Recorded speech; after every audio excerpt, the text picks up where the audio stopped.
Reinaldo, eu vou tentar te ajudar. Quando o Reinaldo disse boa noite, irmãos, eu entendi o que ele disse. Na verdade, sim, todos tivemos uma boa noite. Aí ele entraria com bom dia, mas aí os irmãos deixou ele constrangido. Não sei se eu te ajudei, não. Eu me lembrei, quando eu pensei nisso, quando uma vez eu comecei a trabalhar numa rádio evangélica, né? E a rádio era chamada Rádio Sudoeste. E eu ouvia uma outra rádio chamada Rádio Melodia, porque o meu padrão de locução era os locutores da Rádio Melodia. E ainda bem que foi lá para a alta madrugada, eu na Rádio Sudoeste, eu disse, Melodia FM. E aí, meu Deus, eu não estou na Melodia, eu estou na Sudoeste. Aí soltei uma música, duas, na segunda música eu voltei, Sudoeste FM, com várias melodias. Aí eu já tinha feito besteira, tentei consertar, piorei mais ainda. Mas, brincadeiras à parte, vamos abrir a palavra de Deus na carta de Paulo aos Efésios, capítulo 3. Efésios, capítulo 3.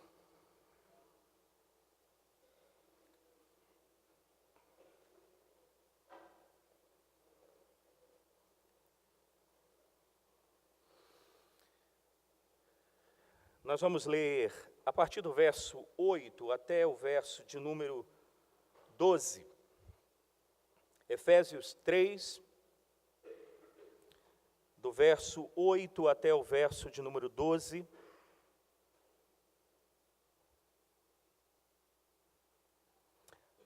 Diz assim a palavra de Deus: A mim, o menor de todos os santos, que me foi dado a graça de pregar aos gentios o evangelho das insondáveis riquezas de Cristo e manifestar qual seja a dispensação do mistério, desde os séculos oculto em Deus que criou todas as coisas, para que pela igreja a multiforme sabedoria de Deus se torne conhecida agora dos principados e potestades, nos lugares celestiais, segundo o eterno propósito que estabeleceu em Cristo Jesus, nosso Senhor, pelo qual temos ousadia e acesso com confiança mediante a fé nele. Vamos orar?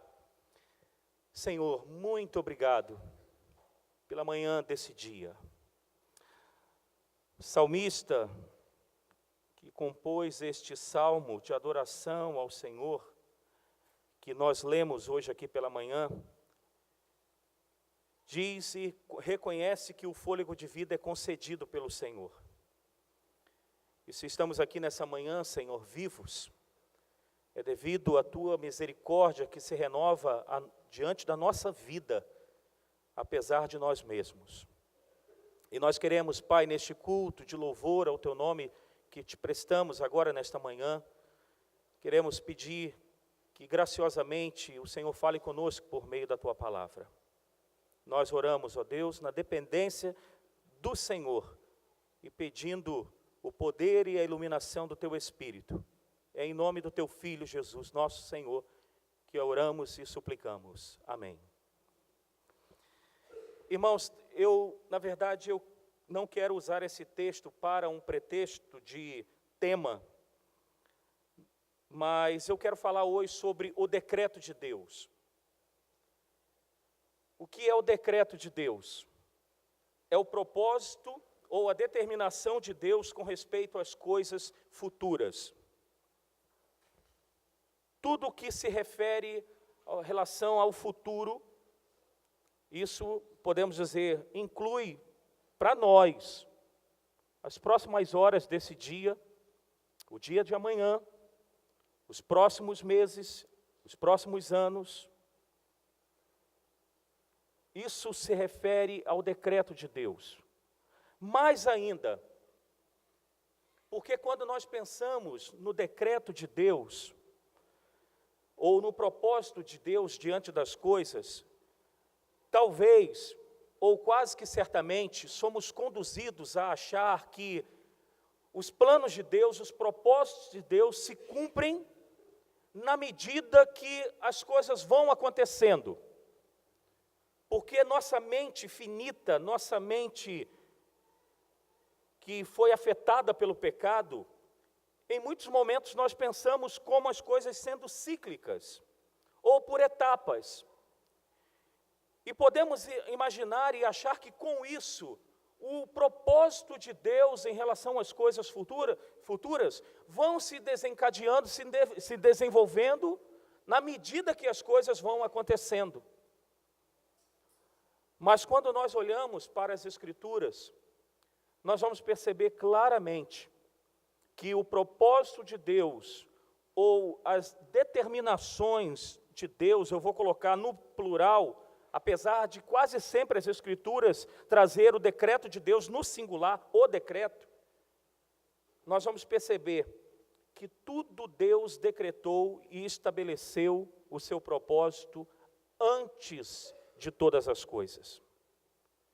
Eu poderia ler para este tema, talvez Romanos capítulo 8, verso 28, que diz que todas as coisas cooperam para o bem daqueles que amam a Deus, segundo o seu propósito, ou o seu decreto, ou a sua determinação.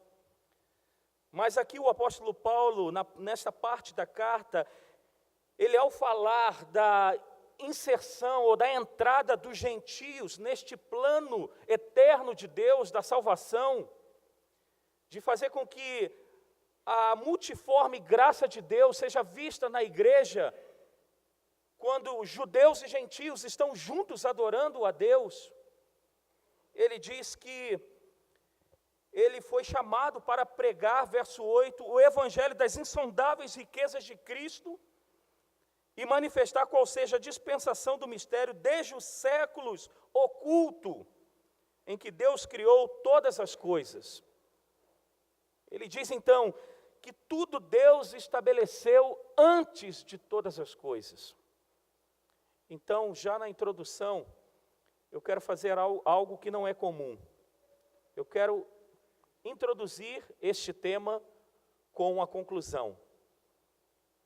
A conclusão que eu gostaria e desejo nessa manhã que tenhamos em nosso coração é que, diante do decreto de Deus, do propósito de Deus estabelecido antes de todas as coisas, isso traga paz ao nosso coração. Isso traga segurança em nosso coração. Isso traga confiança em Deus, que as coisas não estão lançadas à própria sorte. Deus não só nos criou, irmãos, mas todas as coisas em relação à nossa vida particular, a nossa vida como igreja, a nossa vida como sociedade, como mundo, todas as coisas estão estabelecidas por Deus. Isso é tão importante reconhecermos isso, que eu gostaria de levá-los a um texto em Lucas, por favor. Lucas capítulo 12, verso 7. É um verso que de vez em quando nós citamos ele, mas vamos encontrá-lo nas Escrituras. Lucas 12, verso 7.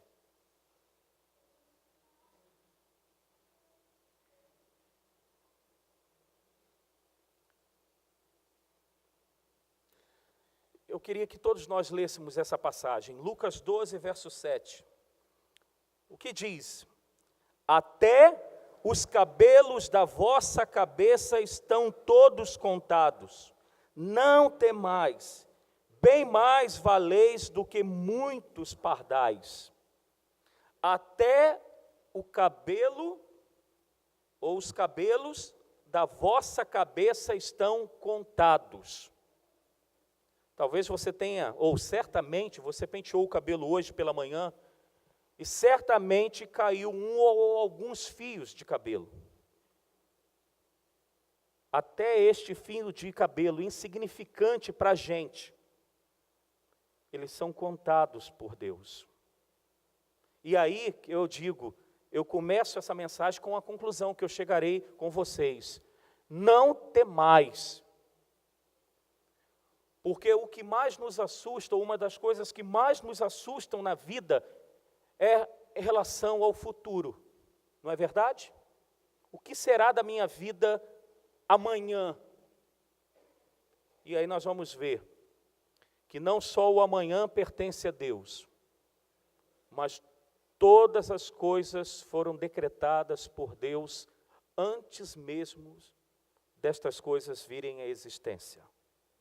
O apóstolo Paulo, também nesta mesma carta aos Efésios, olha o que ele diz no verso 4 do capítulo 1. Ele diz: assim nos escolheu nele, antes o quê?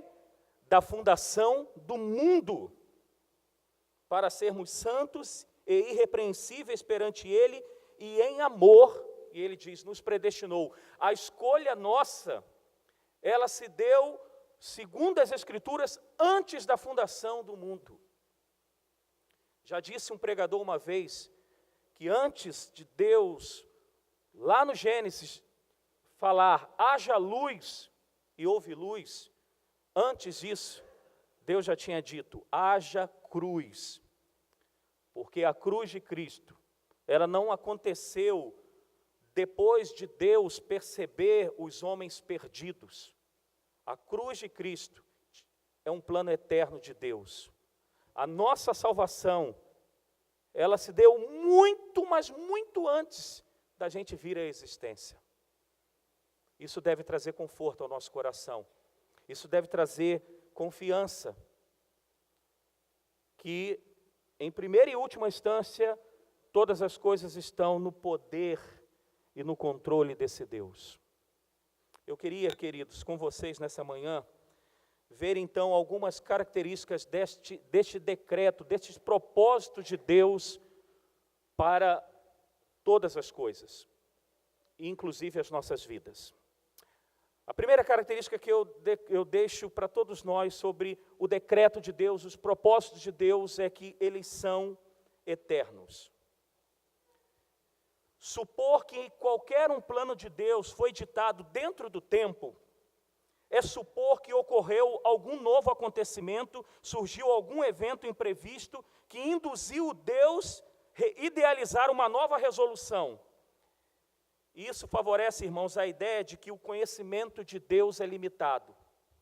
Achar que as coisas acontecem e Deus é pego de surpresa e Ele coloca as mãos na cabeça de uma forma antropomórfica, trazendo a imagem de Deus como homem, dizendo, e agora, filho? E agora, Espírito Santo? O que nós vamos fazer? Vamos nos reunir, hoje às 20 horas, vamos traçar um novo plano. Achar que isso acontece, irmãos, é um absurdo.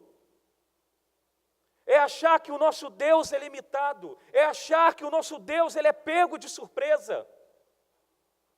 Em relação aos planos de Deus, é muito claro, os planos de Deus são eternos, os propósitos de Deus, o decreto de Deus, ele é eterno em relação ao mundo, tudo que existe, inclusive a tua vida. Sabe aquilo que não deu certo? Sabe os planos frustrados? Sabe a dor sofrida por uma perda? Deus sabia de tudo isso. Não só sabia, mas Deus estabeleceu todas as coisas. O Salmo 104 que lemos diz o verso 24, que variedade, Senhor, nas tuas obras. Todas com sabedoria as fizeste. Cheia está a terra das tuas riquezas. Quando o salmista percebe os propósitos, os planos de Deus na sua vida em toda a terra, ele chega a essa belíssima declaração de louvor, que variedade, Senhor, nas tuas obras. Todas com sabedoria. Muito, mas muito diferente de nós, que agimos em vários momentos sem sabedoria, e nos arrependemos, e às vezes não tem como voltar atrás. Mas em relação aos propósitos de Deus, não. O salmista declara, todas as suas obras tu fizeste, Senhor, com sabedoria e com riqueza. Primeiro, então, característica do decreto de Deus. Os decretos de Deus são eternos. Nada Deus faz dentro dessa esfera de tempo. Nada Ele faz nessa esfera de tempo, eu me refiro a algum plano que Ele tenha bolado agora. Ele decretou todas as coisas antes de trazer este mundo à existência. Antes de trazer cada um de nós à existência, Ele já estabeleceu todas as coisas. Segunda característica, o decreto de Deus, ou vamos colocar no plural, que a nossa mente, eu digo, repito, finita, a gente pensa por etapas. Os decretos de Deus são sábios. A sabedoria é evidenciada na seleção, ouça, dos melhores fins possíveis e dos meios mais apropriados para cumpri-los. Eu vou repetir, o propósito de Deus, os planos de Deus, o decreto de Deus são sábios, porque Deus escolheu, estou colocando no passado, os melhores meios e os melhores fins para cumprir os seus propósitos. Por isso que Paulo disse que todas as coisas cooperam para o bem daqueles que amam a Deus. Porque sabiamente, Deus escolheu todos os meios e todos os fins para melhor cumprir o seu plano neste mundo, e eu vou sempre repetir, na nossa vida particular. Certa vez, em 97, quando eu entrei no seminário, em 97, pela primeira vez, um pastor uma vez disse assim, e no momento eu não entendi, e depois eu fiquei refletindo, e hoje eu chego, gente, que colocação verdadeira. O não de Deus é um sim que precisamos ouvir. E eu falei, gente, um não de Deus é um sim que precisamos ouvir? Como que é isso? Quantas vezes recebemos um não da parte de Deus? Quantas vezes uma porta fechada? Quantas vezes uma oração que parece que Deus não ouve, não escuta e não nos atende? E não é para esbanjarmos em prazeres, como diz Tiago, que esta oração Deus nem responde. Mas são quantas orações lícitas que fazemos diante de Deus, que o fim redundará na glória de Deus. E quantas vezes passamos tempo, como diante de um juiz, esperando o martelo bater, e a resposta não vem. Mas em todo estes fatos que nos acontecem, Deus é sábio em usar estes meios e os fins para cumprir da melhor forma, sabiamente, os planos dele na vida de cada um de nós, neste mundo e neste universo. Eu poderia repetir o Salmo 104 aqui, o mesmo verso, porque o salmista diz, todas com sabedoria. Todas com sabedoria. Terceiro, o decreto de Deus, o propósito de Deus, eles são livres, ou ele é livre, se for botar no singular. Deus estava sozinho quando elaborou os seus planos, os seus decretos, e suas determinações não foram influenciadas por nenhuma coisa externa. Eu vou repetir. Deus estava sozinho quando estabeleceu o seu decreto, os seus planos, os seus propósitos para tudo aquilo que Ele criou. Mesmo o pardal, que valemos muito mais do que um pardal, até para um pardal Deus estabeleceu o propósito e plano. E Deus não sofreu nenhuma influência externa para estabelecer os seus propósitos no mundo, na nossa vida. Porque quantos planos e quantos propósitos nós temos em nossa vida que as influências externas cooperaram em muito para tomarmos uma decisão. Eu ouso a dizer que quase todos os planos nossos são assim. Eu acho que poucos planos, propósitos da nossa vida, nós nós tomamos sem influências externas. Mas Deus não. O propósito de Deus foi estabelecido sem nenhuma influência. E aí eu quero ir para um texto que dá base para o que eu estou falando, Isaías 40, vamos abrir, versos 13 e 14. Isaías capítulo 40, versos 13 e 14.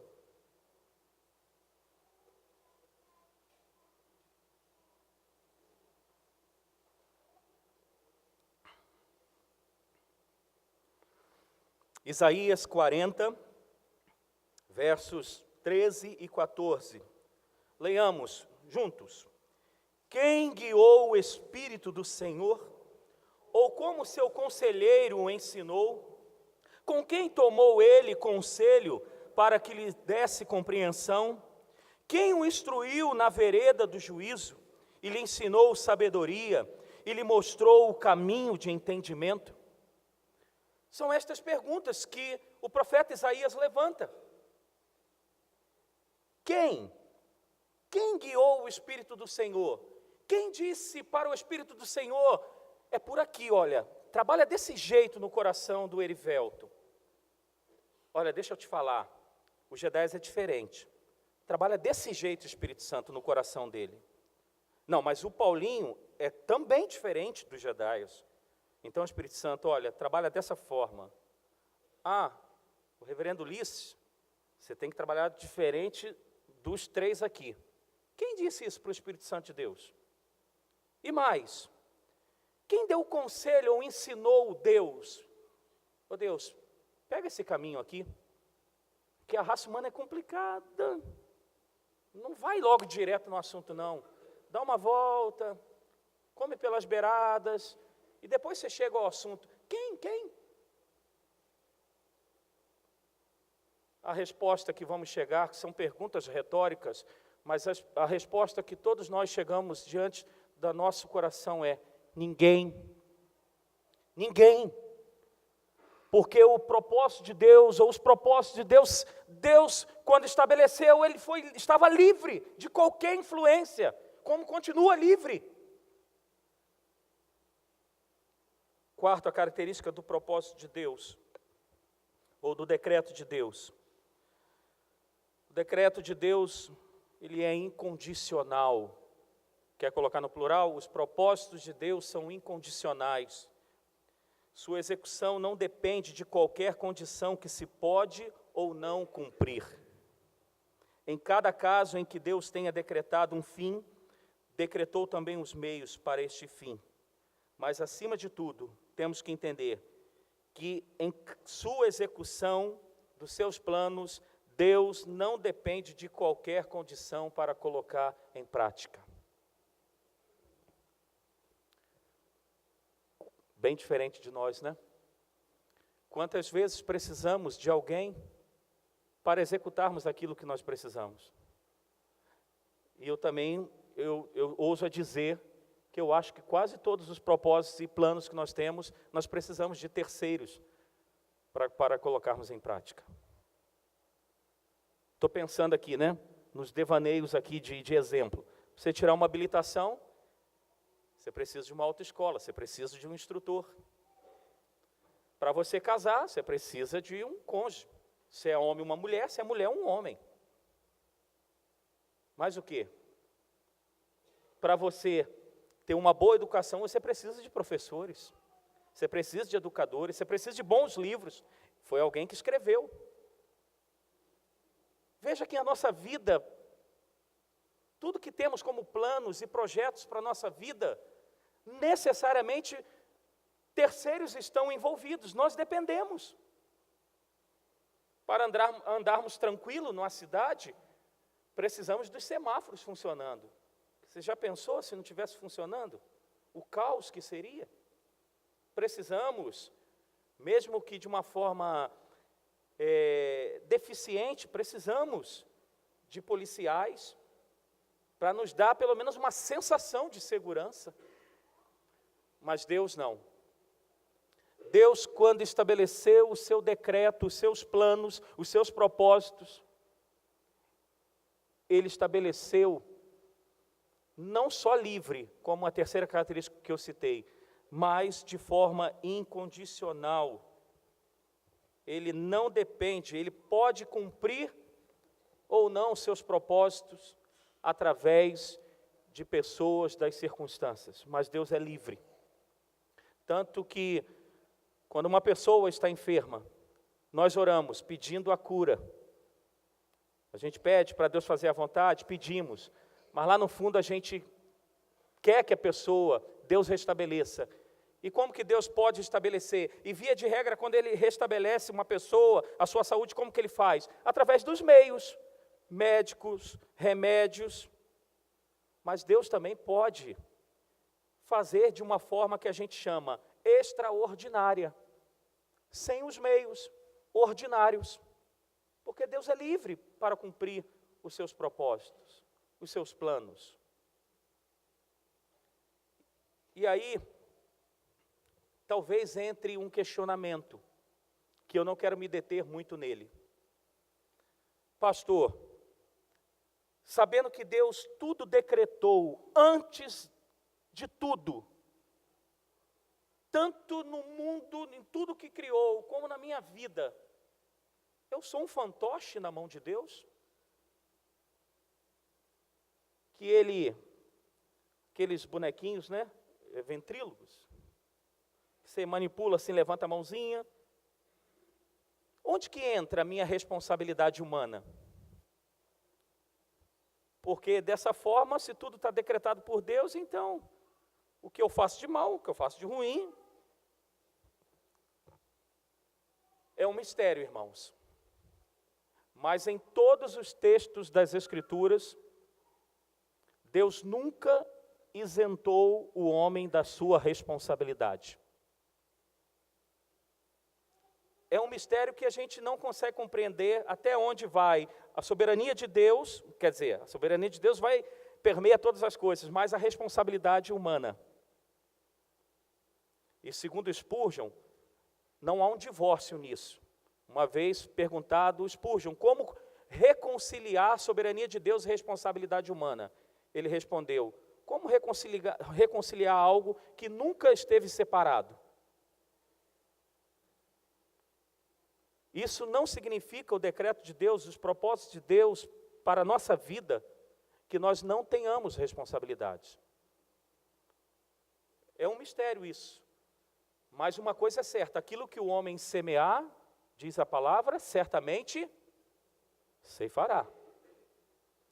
Não significa que eu, pela manhã agora, estou sendo lembrado, ou sendo ensinado que Deus tudo estabeleceu, os seus propósitos são eternos, livres, incondicionais, que então eu vou levar a vida de qualquer maneira, porque Deus já tudo decretou e não adianta mudar. Mas a nossa responsabilidade nós temos que ter. Quer ver? Eu coloquei aqui alguns mistérios, né, que acontecem dentro disso. Jesus é Deus, não é? 100% Deus. Concordam? Mas Ele é 100% homem. Jesus é onisciente, não é verdade? Mas diz lá em Lucas que Ele crescia em sabedoria e graça diante de Deus e diante dos homens. Jesus é todo poderoso. Mas, diz lá Paulo na segunda carta aos Coríntios, 13, verso 4, que Ele foi crucificado por fraqueza. Mas Ele é todo poderoso. São mistérios que a palavra de Deus traz. É a chamada, dentre outras palavras, o que a teologia chama de uma teodiceia. Como conciliar isso? Mas de uma forma, então, muito sucinta nessa parte que eu quero tocar, e eu já estou saindo dessa parte. Por mais que Deus tenha decretado todas as coisas e todos os fins, isso não significa que estamos isentos da nossa responsabilidade. Não significa. Mesmo. Eu concluo, irmãos, essa breve meditação, nesta manhã, dizendo que negar os decretos divinos seria proclamar um mundo e tudo que se relaciona com este mundo sendo regulado somente pelo acaso e por um destino cego. Achar que o decreto de Deus, ele não foi estabelecido, que Deus não estabeleceu propósito para todas as coisas, é achar que este mundo está solto. É achar como alguns acham, que Deus criou o relógio, deu corda, e segundo a palavra de Deus, não há possibilidade disso. Então, confie em Deus. Confie em Deus. Confie em Deus que Ele estabeleceu todas as coisas para a sua vida. O que diz Davi no Salmo 139, verso 16? Todos os nossos dias foram contados e determinados quando nenhum deles ainda havia. Confie em Deus. Tenha paz, segurança e consolo em seu coração e na sua mente, pois tudo está no controle de Deus. Nada foge ao controle de Deus. O apóstolo Paulo, na segunda carta aos Coríntios, ainda no capítulo 1, ele fala das tribulações que ele passou. Ele diz, a ponto de eu pensar que a minha vida, eu ia morrer. Ele chega a usar numa linguagem nossa, ele diz, as tribulações foram tão grandes, que foram sobre-humanas. Aí ele diz no verso seguinte, contudo, que muda completamente a prosa, Deus permitiu tudo isso para que não confiássemos mais em nós mesmos, mas confiássemos em Deus. Então, tenha paz, consolo, segurança na sua mente e no seu coração, que tudo está no controle de Deus. Tudo. Sabe por que teu filho não passou no vestibular? Talvez entre a responsabilidade dele, mas entra também o decreto de Deus. Talvez ele não tenha passado porque não estudou o tanto que deveria. Mas Deus sabe de todas as coisas. Você tem um refúgio para se abrigar na hora da necessidade e da provação. E qual é esse refúgio? O propósito de Deus, de que todas as coisas cooperam para o bem daqueles que amam a Deus. Há um lugar para nos refugiarmos nos momentos difíceis e de tribulação. Nos momentos que nós não encontramos os porquês da vida. Nós não entendemos nada. É como se tivesse uma parede, um véu escuro, e não enxergamos o porquê. E aí, descansa em Deus, porque tudo coopera para o bem daqueles que amam a Deus. E por fim, seja agradecido, porque tudo está determinado pela infinita sabedoria e bondade de Deus. Seja grato a Deus. Grato porque nada fugiu e fugirá do controle de Deus. Seja grato. Agradeça a Deus. Como é bom ter um Deus assim. Nós não estamos jogados à própria sorte. Nós temos um Deus que cuida da gente. Um Deus que resolveu nos escolher antes mesmo da gente vir à existência. Vamos orar? Juninho, você quer tocar um hino? Por favor. Sim. Feche seus olhos.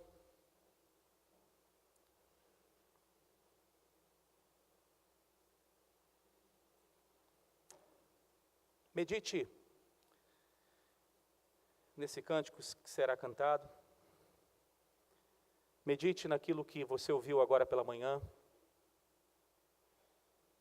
Talvez nessa manhã você ache que sua vida está bagunçada, sem rumo, sem direção.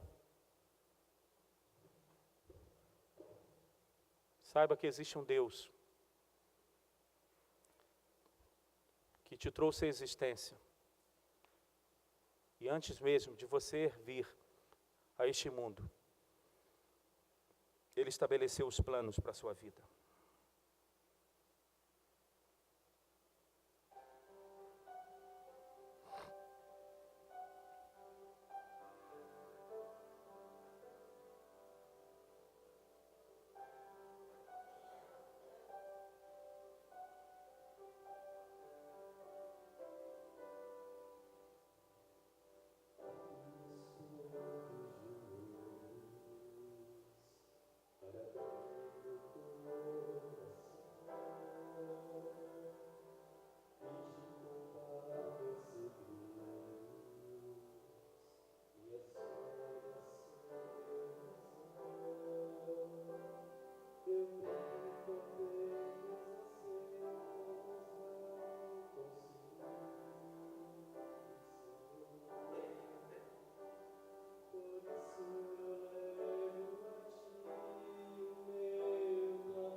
Senhor, nessa manhã te adoramos, Senhor. Te adoramos porque todas as coisas cooperam para o bem daqueles que te amam, segundo o seu propósito. Como é bom, Senhor, saber que temos um Deus que estabeleceu todas as coisas antes mesmo delas existirem. Como é bom saber que estamos nas tuas mãos, Senhor. Te adoramos, Senhor, porque tu és o único, livre, independente, Senhor de todas as coisas. Senhor, que nesta manhã a confiança, a gratidão, o louvor saiam dos nossos lábios, Senhor. Que venhamos lembrar sempre que todas as coisas tu estabelecestes com sabedoria, com riquezas, os meios, os fins, tudo estabeleceu com um propósito, a tua glória, Senhor.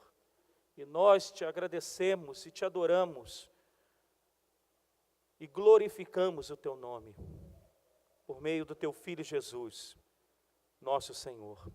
Que a graça, a maravilhosa graça de Cristo Jesus, o amor de Deus o Pai, as ternas consolações, poder do Espírito Santo, irmãos, sejam sobre nós, sobre todo o povo de Deus, hoje e sempre. Amém. Amém.